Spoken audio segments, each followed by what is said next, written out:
मैं रवि कुमार, स्वागत है आपका रेनेशा आईएएस में। इंटरव्यू के इस महत्वपूर्ण सेशन में यह संभवतः 11वां या 12वां भाग होगा।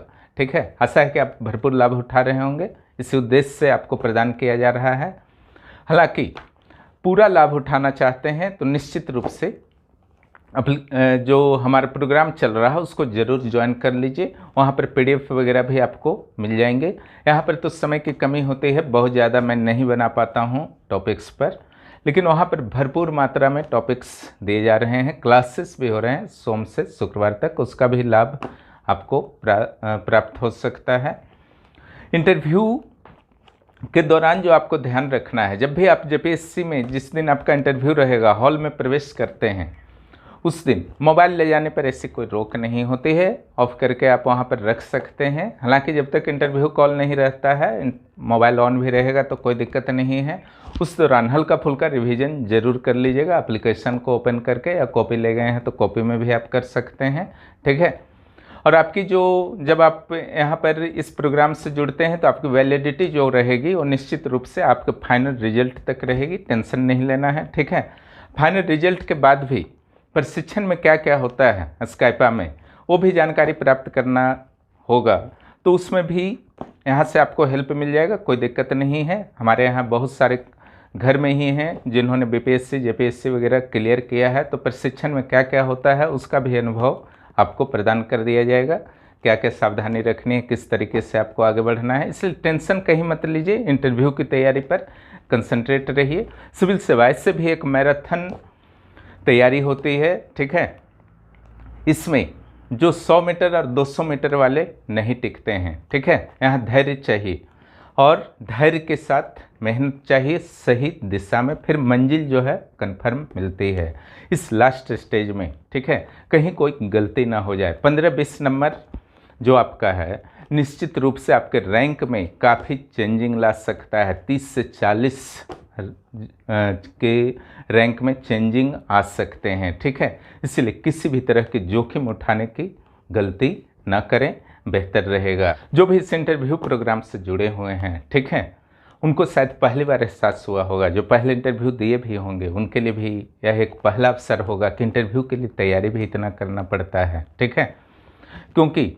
अक्सर ऐसा होता है, ठीक है, जिस तरीके का माहौल बनाया जाता है नामी कोचिंग सेंटर्स के द्वारा, ठीक है, कि एक सप्ताह में आइए, जुड़ जाइए, आपका जो है तैयारी हो जाएगा। ठीक है, लेकिन इसी का कुपरिणाम जो है कहीं ना कहीं बहुत सारे ब्रिलियंट कैंडिडेट्स को भुगतना पड़ा है भूतकाल में, है ना।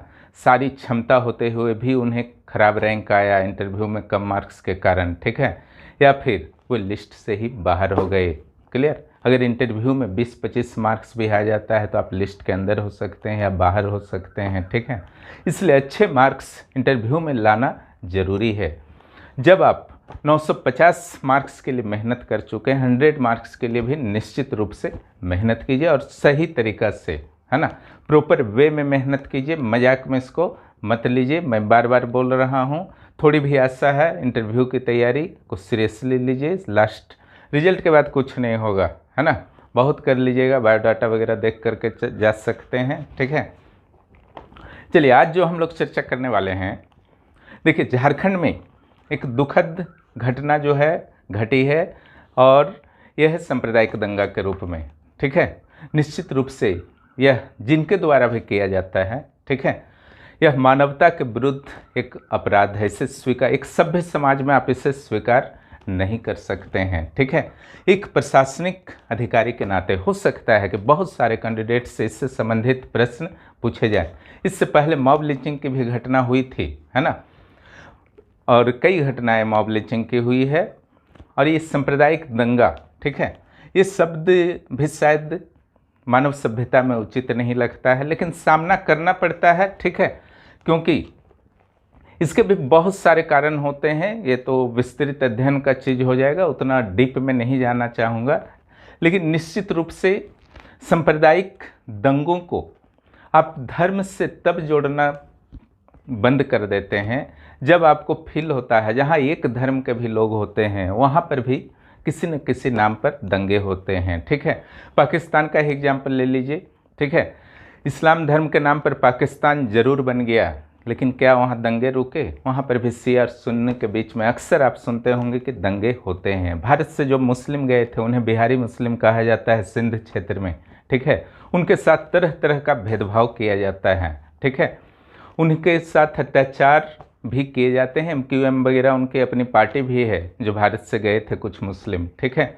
तो निश्चित रूप से इसको दूसरी जिस तरह से डील करना होगा और एक प्रशासनिक अधिकारी आप बनने जा रहे हैं तो निश्चित रूप से आपको एक अलग एंगल से देखना होगा, ठीक है। इससे संबंधित जब प्रश्न आते हैं तो निष्पक्ष भाव से अलग तरीके से आपको उत्तर देना होगा, ठीक है। इसलिए मैंने सोचा कि इस पर चर्चा कर देना उचित होगा, ठीक है।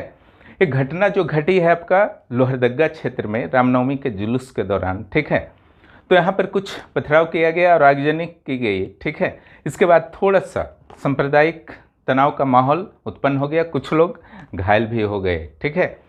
तो सांप्रदायिक जो आपका तनाव के माहौल जो उत्पन्न हुआ है तो वहाँ पर जो भी न्यूज आया है, ठीक है, उस संदर्भ में पढ़िए, ठीक है, कि वहाँ पर प्रशासन के द्वारा पहले क्या एक्शन लिया गया था, ठीक है। चूँकि रामनवमी का उत्सव था तो उससे पहले भी कुछ तो तैयारियां होती हैं, ठीक है। तो क्या क्या तैयारी किए गए थे, ठीक किस तरीके से मजिस्ट्रेट की नियुक्ति की गई थी, ठीक है, सुरक्षा बलों की नियुक्ति की गई थी, कुछ प्लानिंग किए गए थे, ठीक है, किस तरीके से कुछ भी समस्या उत्पन्न ना हो। पहला तो उसको काम है आपका स्टडी करने का। चलिए फिर थोड़ा सा तनाव हुआ, उस तनाव के बाद क्या क्या एक्शन लिया गया, ठीक है, उसको भी आपको ध्यान देना है। इसका नोट्स मैं ऑलरेडी दे चुका हूँ, सांप्रदायिक दंगा वाला, ठीक है। इसका नोट्स मैं ऑलरेडी दे चुका हूँ। तो वहाँ पर आपको देखना है कि क्या क्या एक्शन लिया गया प्रशासन के द्वारा, ठीक है। SDM के द्वारा जो है धारा 144 लगा दी गई, जिसका अर्थ होता है कि 4 या 5 से अधिक लोग एक साथ जमा नहीं हो सकते हैं, ठीक है। पुलिस फोर्स की भारी तैनाती कर दी गई। तीसरा जो आपका किया गया, इंटरनेट सेवाएं बाधित कर दी गई। क्यों बाधित कर दी गई? ताकि अनावश्यक रूप से मैसेज का, गलत तरीके से फोटो या वीडियो का जो है इधर उधर ट्रांसफ़र ना किया जा सके, वायरल ना किया जा सके, ठीक है। तो कुछ सही सूचना का भी वायरल हो सकता है या गलत सूचना, जिसे अफवाह र्यूमर्स कहा जाता है, उसका भी वायरल हो सकता है। इससे जो दंगा है, ठीक है, तनाव जो है, ठीक है, दंगा तो पूरी तरह यूज करना उचित नहीं, तनाव जो फैला था, सांप्रदायिक तनाव, हो सकता था कि वो नए क्षेत्रों में फैल जाते। इसलिए ज़रूरी होता है कि इंटरनेट सेवा को उस दौरान बाधित कर दी जाए, ठीक है। पुलिस का फ्लैग मार्च वगैरह कराया जाता है, ठीक है। हो सकता है कि सांप्रदायिक तनाव या दंगे के कारण, ठीक है, कुछ लोगों को शारीरिक रूप से भी नुकसान हो संपत्ति के साथ साथ, ठीक है। तो उस स्थिति के लिए निश्चित रूप से मेडिकल विभाग को भी हाई अलर्ट पर कर दिया जाता है।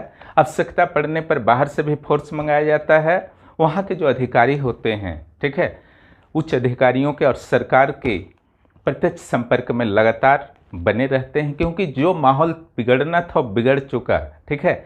इससे ज़्यादा बिगड़ने की इजाज़त नहीं दी जा सकती है, ठीक है। तो ये तो घटना थी, ठीक है। यहाँ से जो आपके इंटरव्यू में प्रश्न बनेंगे, ठीक है, यहाँ पर सांप्रदायिक दंगों के क्या कारण होते हैं, क्लियर, इन दंगों का क्या समाधान है, इन सारे प्रश्नों के उत्तर के लिए आपको तैयार रहना चाहिए, ठीक है। ध्यान रखिएगा, है ना, आप शासक वर्ग में जा रहे हैं, है ना। 1% शासक वर्ग होते हैं, 99% शासित वर्ग होते हैं, ठीक है। तो यहाँ पर आपको कुछ विशेष कारण से ना लाखों लोगों के बीच आपको क्यों चयनित किया गया, क्लियर, 3 स्टेज को क्रॉस करवा के क्यों चयनित किया गया, ठीक है। इसलिए तो चयनित किया गया कि समाज में समरसता, सांप्रदायिक सद्भाव आपका बनाना जो है आपका दायित्व होगा। आपको सक्षम माना गया, ठीक है, कि आप जो हैं धर्म, जाति, संप्रदाय, वर्ग, भाषा इत्यादि के मुद्दों से ऊपर उठकर एक बेहतर प्रशासन दे पाएंगे, है ना। इन समस्याओं का समाधान खोज पाएंगे, न कि इस समस्या का आप भी हिस्सा बन जाएंगे, है ना। समझ रहे हैं मेरी बात? तो निश्चित रूप से जब भी ऐसी प्रश्न उठेंगे तो शायद बोर्ड आपको जांच करना चाह रहा है, ठीक है, कि आप इस मायने पर खरे उतरते हैं या नहीं, ठीक है। यहाँ गड़बड़ाना नहीं है आपको, ठीक है। और ये ऊपरी तौर पर नहीं, दिखावटी तौर पर नहीं होना चाहिए, क्लियर। जब वास्तव में भी आप अधिकारी बनेंगे, ऐसे चीज़ों को एकदम बर्दाश्त नहीं कीजिएगा। इसके लिए पता होना चाहिए कि इसके समस्या के जड़ में क्या है और इसका समाधान क्या है, ठीक है। निश्चित रूप से समस्या के जड़ में अगर आप जाइए, क्लियर, तो हो सकता है कि किसी एक समुदाय के द्वारा शुरू की जा सकती है या फिर दूसरे समुदाय के द्वारा शुरू की गई हो, है ना, या फिर एक का अधिक दोष हो, दूसरे का कम दोष हो, ठीक है। ये भी सिचुएशन आपका बन सकता है।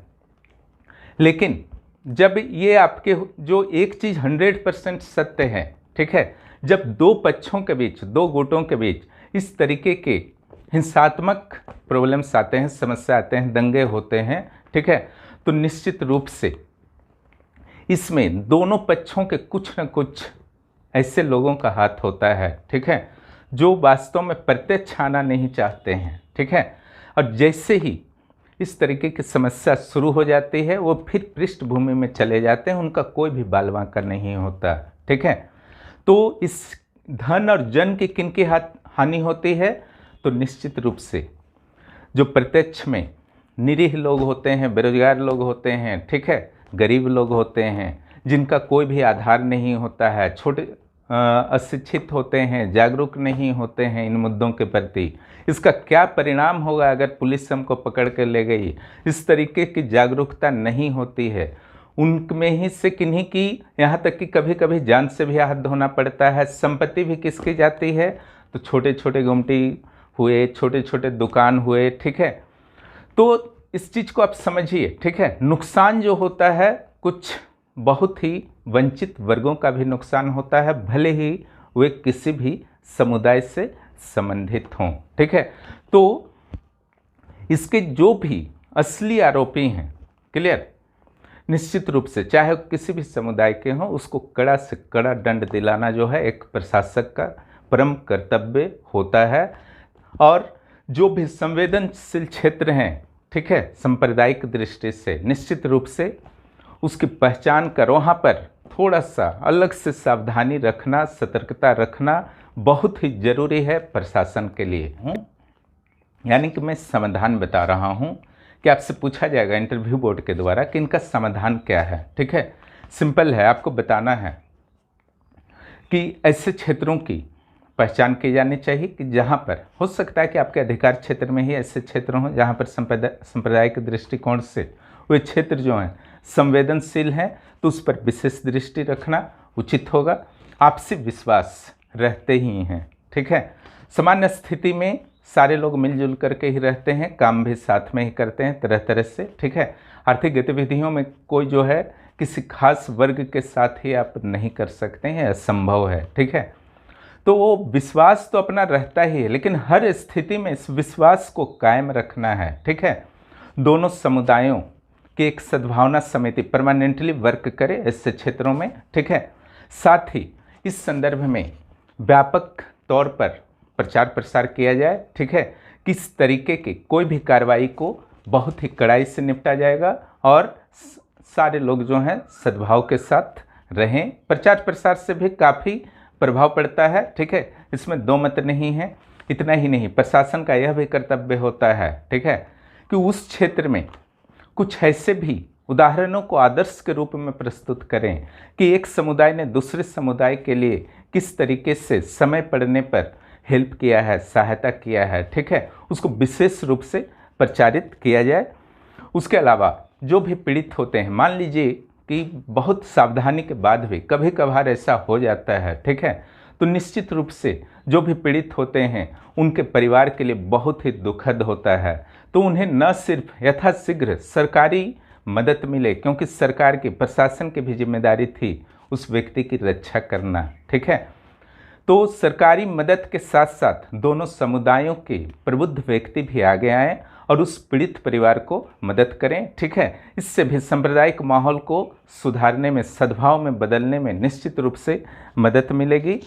और दोनों समुदायों के लोग निश्चित रूप से यह ध्यान रखें कि उनका जो नेतृत्व करता है, आज तो हर घर में पढ़े लिखे लोग हैं, है ना, उनका जो नेतृत्व करता है, ठीक है, कोई भी कट्टरवादी सोच का व्यक्ति ना हो, है ना, बल्कि उदारवादी, शिक्षित, प्रबुद्ध, दूरदर्शिता से भरपूर व्यक्ति हों, ठीक है।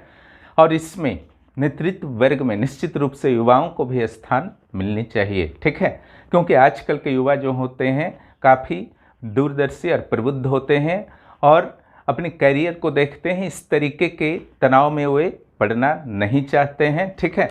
तो इस तरीके से आप सुझाव भी दे सकते हैं सकारात्मक रूप से, चाहे कितना भी विवादित मुद्दा क्यों ना हो। आपका एक विचार जो है एकदम क्लियर कट विचार होना ही चाहिए और निष्पक्ष विचार, ठीक है, वो ऊपरी नहीं होना चाहिए, अंदर से निकलना चाहिए, ठीक है। जो भी मैं पॉइंट्स बता रहा हूँ आपके लिए सिर्फ सलाहकारी है, ठीक है, क्योंकि सिविल सर्वेंट्स को पॉइंट्स नहीं बताया जाता है ना, उनको खुद क्रिएट करना पड़ता है। लेकिन आप लोग चूँकि मान के चलिए प्रशिक्षण के दौर में हैं, ठीक है, इसलिए इस तरीके के पॉइंट्स जो हैं किस रास्ता में बढ़ा जाए, किस तरीके से बढ़ा जाए, उसमें मदद कर देते हैं, इसलिए दिया जा रहा है और कोई बात नहीं है। चलिए, जो दूसरा टॉपिक आज का हमारा है पंचायत चुनाव, ठीक है। इसके अलावा पुलिस सुधार के संदर्भ में भी बहुत सारे हैं, उसका नोट्स दे दिया जाएगा, उस पर चर्चा नहीं कर रहा हूँ, ठीक है। पंचायत चुनाव में जो कुछ नए चीज़ आज मिले हैं, ठीक है, उसमें चुनाव कौन कौन नहीं लड़ पाएंगे, ठीक है। तो देखिए, सिंपल अगर एक लाइन में कहा जाए कि कौन नहीं लड़ पाएंगे, तो सरकार से कोई भी प्रत्यक्ष या अप्रत्यक्ष रूप से लाभान्वित होते हैं, ठीक है, यानी कि वेतन के रूप में, मानदेय के रूप में, तो ये चुनाव नहीं लड़ पाएंगे, कुछ अपवाद को छोड़कर, है ना। जैसे आपका एग्जाम्पल है बोर्ड और निगम के कर्मचारी, ये चुनाव नहीं लड़ पाएंगे। राज्य और केंद्र सरकार के कर्मचारी, केंद्र सरकार के बहुत सारे कर्मचारी झारखंड में भी ना है कार्यरत, तो भी नहीं लड़ पाएंगे। सरकार के मानदेय पर जो भी कर्मचारी हैं कार्यरत हैं, वो भी चुनाव नहीं लड़ पाएंगे। उसमें जैसे आपका एग्जाम्पल है आंगनवाड़ी की सेविकाएँ, ठीक है। यहाँ पर चुनाव कौन कौन लड़ पाएंगे, जैसे मानकी मुंडा वगैरह को मानदेय मिलता है, फिर भी वो चुनाव लड़ पाएंगे, ठीक है। डकुआ हुए एनजीओ कार्यकर्ता, वो भी चुनाव लड़ पाएंगे, लेकिन अगर एनजीओ को सरकारी सहायता प्राप्त होती है तो उसके कर्मचारी चुनाव नहीं लड़ पाएंगे। होमगार्ड के जवान अगर भत्ता, दैनिक भत्ता नहीं लेते हैं तो चुनाव लड़ पाएंगे, ठीक है। इस चुनाव के लिए ज़रूरी होगा कि उनको मतदाता सूची में, है ना, उनका नाम, उस पंचायत के मतदाता सूची में उनका नाम हो, तभी उस पंचायत में किसी भी पद के लिए वह चुनाव लड़ सकते हैं।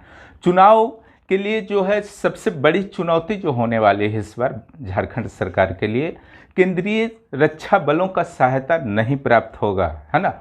राज्य पुलिस के द्वारा ही चुनाव का आयोजन करना है, तो संबंधित जिला पुलिस के कप्तान की यह बहुत बड़ी चुनौती होगी कि इसे भली भांति जो है आयोजित करवाएं, क्योंकि 4000 से ऊपर पंचायतों में चुनाव कराया जाना है, ठीक है।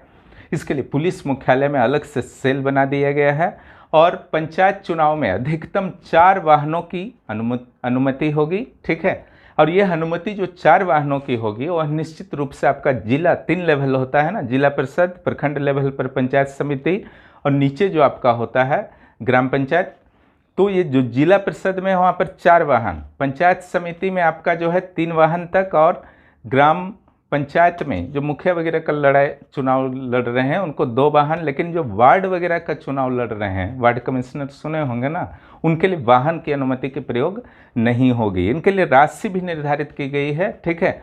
ग्राम पंचायत सदस्य 14,000 रुपया या मुखिया प्रत्याशी के लिए लेकिन जब लड़ेंगे तो 85,000 रुपया तक खर्च कर सकते हैं। पंचायत समिति के सदस्य के रूप में जो ब्लॉक लेवल पर होता है तो 71,000 रुपया तक खर्च कर सकते हैं, जबकि जिला परिषद के सदस्य के रूप में जब चुनाव लड़ने को कोई जा रहे हैं तो 2,14,000 रुपये खर्च अधिकतम कर सकते हैं, ठीक है। ये सब तो थोड़ा याद करना होगा ना, तब ना वहाँ पर बोल पाइएगा, बिना याद किए चल जाइएगा। इंटरव्यू पर्सनालिटी टेस्ट है, बस चेहरा दिखाना, तो ऐसा तो है नहीं। ऐसे भी पर्सनालिटी का परिभाषा व्यापक होता है, उस पर चर्चा कर चुके हैं, ठीक है। ये तो हुए आपका वाहन के बारे में, ठीक है। और इसके अलावा जो आपका प्रश्न रह सकता है पंचायत चुनाव से, उस पर चर्चा नोट्स पहले भी दिया जा चुका है। चूँकि करेंट डेवलपमेंट कुछ हुए थे, है ना, कुछ करेंट डेवलपमेंट हुए थे, इसलिए आपको यहाँ पर बता दिया गया। यहाँ से एक प्रश्न रह सकता है कि पंचायत क्षेत्र में चुनाव पंचायत क्षेत्र में क्या क्या आप सुधार के लिए सलाह देना चाहेंगे, बोर्ड के द्वारा अगर पूछा जाता है, ठीक है, तो निश्चित रूप से आपको उचित सलाह जरूर देनी है, ठीक है। कुछ सामान्य सलाह रहेंगे, कुछ झारखंड से रिलेटेड सलाह रहेंगे। झारखंड से रिलेटेड सलाह, अभी लोबिन हेम्ब्रम जो विधायक हैं उनका बयान अभी चल ही रहा है, वायरल है, ठीक है। उन्होंने विरोध किया है पंचायत चुनाव का। उनका कहना है कि पेशा के क्षेत्र में 13 अनुसूचित जिले आते हैं, वहाँ पर इस तरीके से चुनाव आप नहीं करा सकते हैं, ठीक है।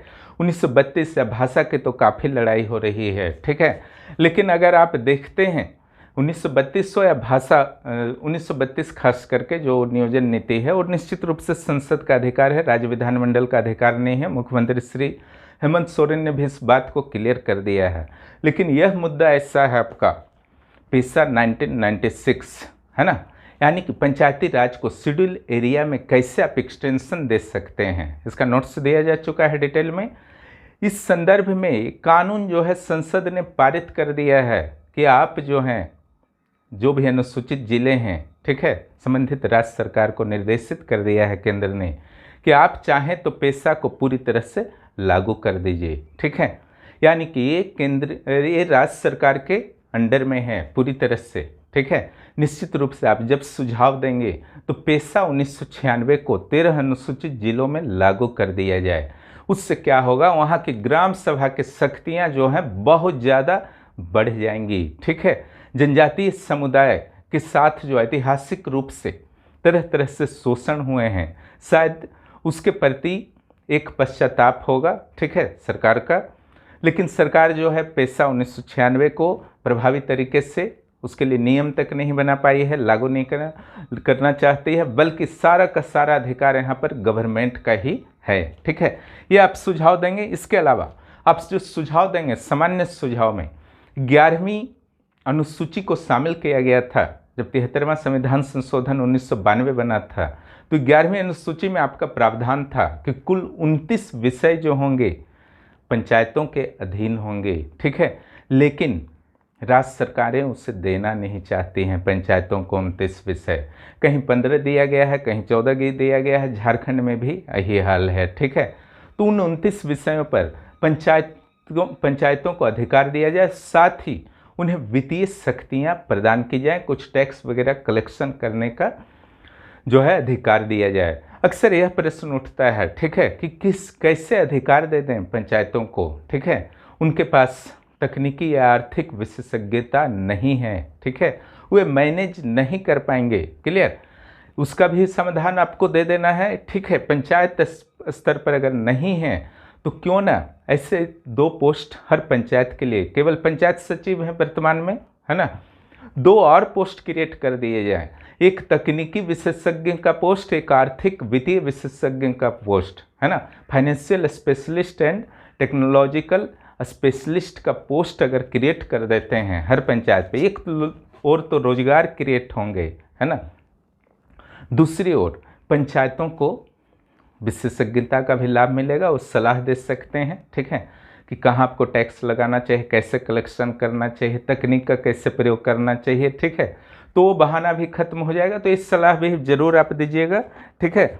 राइट टू रिकॉल का अधिकार जरूर मिलना चाहिए, क्लियर। उसके अलावा व्यापक स्तर पर जन जागरूकता का प्रसार जरूरी है ताकि सही प्रतिनिधि का चुनाव हो, है ना। एक और आप जोड़ सकते हैं चुनाव सुधारों में पंचायत स्तर पर कि जो भी घोषणा पत्र जारी किया जाता है ना, अलग अलग प्रतिनिधियों जो उम्मीदवारों के द्वारा, ठीक है, उस घोषणा पत्र की प्रति जो है राज्य चुनाव आयोग के पास जाए और बाद में विश्लेषण के साथ जब 5 वर्ष पूरा हो कि कौन कौन सी घोषणा को पूर्ण किया गया है, कौन सी घोषणा को पूर्ण नहीं किया गया है, ठीक है, निश्चित रूप से जनता के समक्ष लाया जाना चाहिए, है ना। ये सब आप सुझाव दे सकते हैं और कुछ पॉइंट्स को भी सोच लीजिए, ठीक है। तो जो भी ग्राम पंचायत का एक राउंड में पहले नोट्स दिया था, इस राउंड में नोट्स मिल जाएगा, फिर ग्राम पंचायत से संबंधित सारी समस्याएं जो हैं समाप्त होंगी और इससे क्वेश्चन रहेंगे एकदम 100% निश्चित रहिए। तो आज हम लोगों ने चर्चा किया जो सांप्रदायिक दंगा है, ठीक है, उस घटना के बारे में चर्चा किया और उसका क्या समाधान हो सकता है उसके बारे में हम लोगों ने चर्चा किया। जो भी 11th जेपीएससी के मेंस के राइटिंग प्रोग्राम से, नोट्स प्रोग्राम से जुड़ना चाहते हैं, सीजीएल है ना, सीजीएल के पेपर 3 से जुड़ना चाहते हैं, 11th जेपीएससी के प्रीलिम्स से जुड़ना चाहते हैं, इंटरव्यू प्रोग्राम से जुड़ना चाहते हैं, निश्चित रूप से 9661163344 पर मैसेज करें। ठीक है, अल्प शुल्क लिया जा रहा है और आप आराम से उसको सर्वाइव कर सकते हैं और अपने स्टडी को शुरुआत कीजिए, सोचिए मत, है ना। और एक चीज़, बीएसएससी सीजीएल को जो भी भर रहे हैं भरिए ज़रूर, है ना। तो निश्चित रूप से जो भी पेपर 3 में तैयारी करा रहा हूँ जैसे सीजीएल का, उसी से आपका तैयारी हो जाएगा। रहा बात बिहार का, तो बिहार का नोट्स वहाँ पर दे दिया जाएगा और बिहार का करेंट अफेयर्स भी वहाँ पर प्रदान कर दिया जाएगा। तो बीएसएससी सीजीएल की भी तैयारी आपकी जेएसएससी सीजीएल के साथ हो जाएगी। जो भी इस चैनल पर नए हैं, चैनल को सब्सक्राइब करें और दोस्तों को भी बताएं।